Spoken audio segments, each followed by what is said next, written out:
ओम गुरुदेव. ओम श्री गुरुभ्यो नमः. आज 16 जुलै 2002चा दिवस. मौली आश्रमातील त्यांच्या निवासस्थानी बसलेले होते.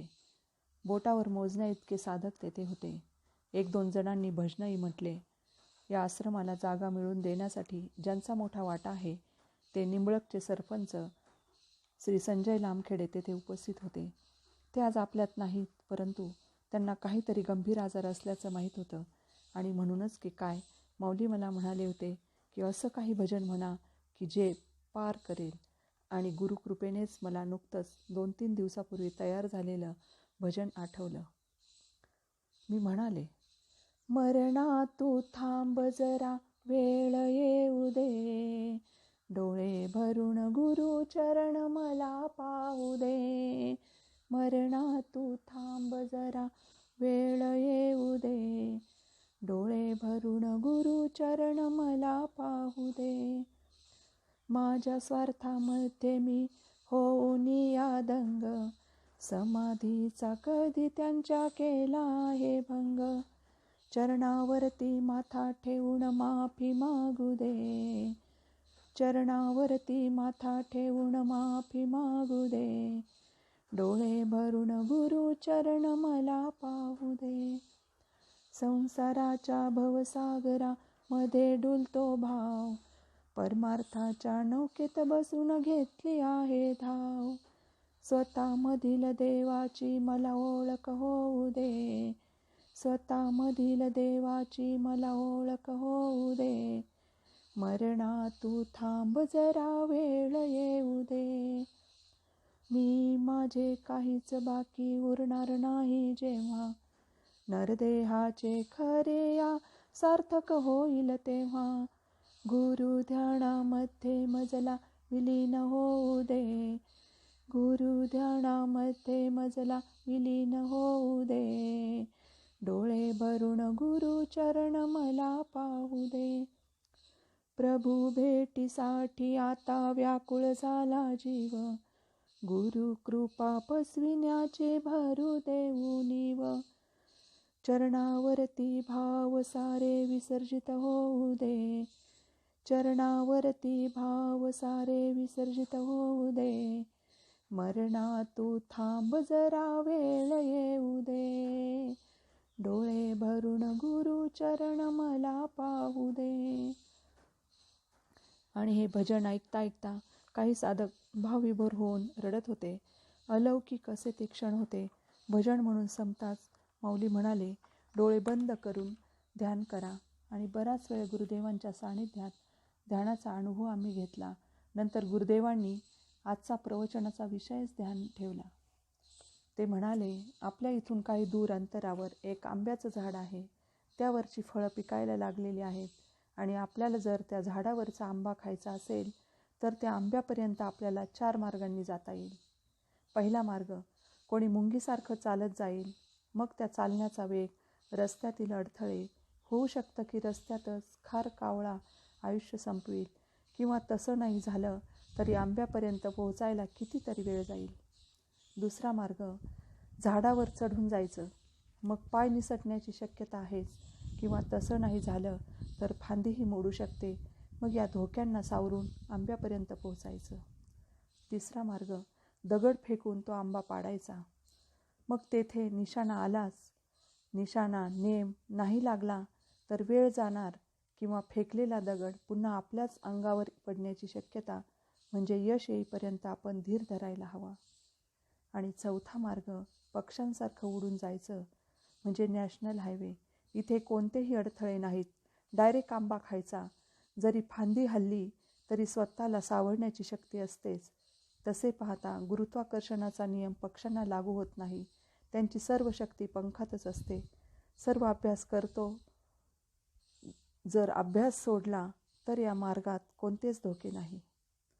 आपल्या सर्वात्मक परिवाराचं जे सूत्र आहे, सेवा, सत्संग, नाम आणि ध्यान, यातील शेवटचा मार्ग ध्यानाचा नॅशनल हायवे आहे. हा कोणतीही रुकावट, कोणताही अडथळा नाही. हा वेग असतो मनोवेगे. मनोवेगे म्हणजे सेकंदाला कमीत कमी 8000 किलोमीटर इतका. तुम्ही बघा, इथे सत्संग चालू आहे, पण काहींच्या मनात न जाणो कोणकोणते विचार येत आहेत, त्या विचाराबरोबर तुम्ही कुठून कुठून जाऊन आलात. होतं ना असं. आज आपण ध्यान या विषयावर माहिती पाहणार आहोत. गुरुदेव म्हणाले, पातंजली योग दर्शनात 2 मतप्रणाली आहेत. त्यातील एक मत म्हणजे मानवी देहात 7 आध्यात्मिक केंद्र आहेत, तर दुसऱ्या मतात हे 8 आहेत.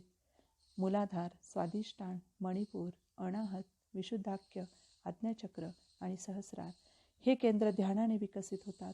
कोणते केंद्र विकसित झाल्यावर काय होते हे सांगून माऊली म्हणाले, मला तर सर्वात ध्यान हा मार्ग जास्त आवडतो. सर्वात्मक कार्यातील 4ही मार्ग आपल्यासाठी खुले आहेत. प्रत्येक मार्ग त्या त्या ठिकाणी श्रेष्ठ आहे. आपल्याला सत्संग करायचा असेल तर तो करा. हा ज्ञानाचा मार्ग आहे. आपल्याकडे अगदी मोडी लिपीपासून भरपूर पुस्तके आहेत. सेवा म्हणजे कर्म. वाटेल तेवढं कार्य करा. तुम्ही थकाल पण हे संपणार नाही. नाम म्हणजे गुरुमंत्राचा जप करा. कितीही करा. जागे असताना करा, झोपेतही करा. अखंड जप. मग मृत्यू आला तरी जप संपणार नाही. आणि ध्यानाविषयी आत्ता सांगितलेच आहे. आपल्या सर्वात्मक कार्यात प्रामुख्याने सहजयोगाचा समावेश आहे. कारण हठयोग वगैरे सर्वांना शक्य नाही. आणि आणखी सांगायचंच झालं तर माझे भक्त राजयोगी असतील, त्यांना सर्व ऐश्वर्य असेल, ते विमानानं प्रवास करतील, वेळ आली तर हॉटेलातही जेवण घेतील, उंची वस्त्र परिधान करतील, तरी साधनेत पुढेच असतील. गरिबीतून कसा वेळ काढतील परमार्थाला. खरं तर गृहस्थीलाच खरी अध्यात्माची गरज आहे. आमचा हा जन्मच केवळ सांसारिकांसाठी परमार्थ यासाठीच आहे. संन्याशाला काय माहिती दुःख काय असतं. ज्याला दुःखच माहीत नाही त्याला शांतीच्या अनुभवाचं काय करायचं. त्याला काय माहिती बायको उलट बोलली तर काय वाटतं. त्याला काय माहिती पोरगी बाळंतपणाला आली पण तिला दवाखान्यात ॲडमिट करायला पैसे नसतील तर त्या पित्याची अवस्था काय होते. आम्ही हे सगळं भोगलंय, पाहिलंय. पहिल्यासारखे दिवस आता राहिले नाहीत. पूर्वी बाजरीचं पीक काढायचं म्हटलं तर 120 दिवस लागायचे. आता 80 दिवसात बाजरी तयार होते. आता मुलींना 11व्या वर्षीच मासिक धर्म येतो. माणसाचं आयुष्य पूर्वी 100 वर्षांचं होतं. आता साधारण 70-80 वर्षाचं आहे. पूर्वी स्त्री 100 मुलांना जन्म देऊ शकेल एवढी ताकद तिच्यात होती. मग ती रानात जाताना मुलाला जन्म द्यायची. दगडाने नाळ कापून बाळाला पाठीशी बांधून आणि डोक्यावर ओझं घेऊन ती घरी यायची. कारण तिची क्षमताच जास्त होती. त्यामुळे त्या काळात 4-5 मुलांना जन्म देण्याने तिच्या शरीराची झालेली झीज तिला कळून न येण्याइतकी असे. आता गाईच्या दुधातील कसही खूप कमी झाला. म्हणजे पूर्वीच्या दुधातील सकसतेच्या अंशातील फक्त 30% अंशच आता शिल्लक आहे. सगळ्याच गोष्टी बदलल्या आहेत. हे सर्व सांगायचं कारण हे आहे की कमी वेळात आणि आहे त्या परिस्थितीत आपल्याला आपलं साध्य गाठायचं आहे. आपलं हे कार्य सुरू व्हायच्या अगोदर मी एका चर्चेत हा विषय घेतला होता की हे कार्य कोणाच्या माध्यमातून पुढे न्यायचं. उत्तर आलं होतं पुरुष माध्यमातून. पण तेव्हा माझा विचार मी बोलून दाखवला होता की नाही, पुरुष आणि स्त्री या दोघांनाही यातून पुढे न्यायचं आहे. कारण आपल्या कार्यात गृहस्थी जीवनच विचारात घेतलं आहे. पुरुष तर स्वतंत्र आहेच. त्याला कुठेही जावं वाटलं तरी तो लगेच निघू शकतो. मग घरी यायला रात्री कितीही उशीर झाला तरी त्याला बंधनं नाहीत. पण स्त्रीचे तसे नाही. तिच्यावर बंधनं आहेत.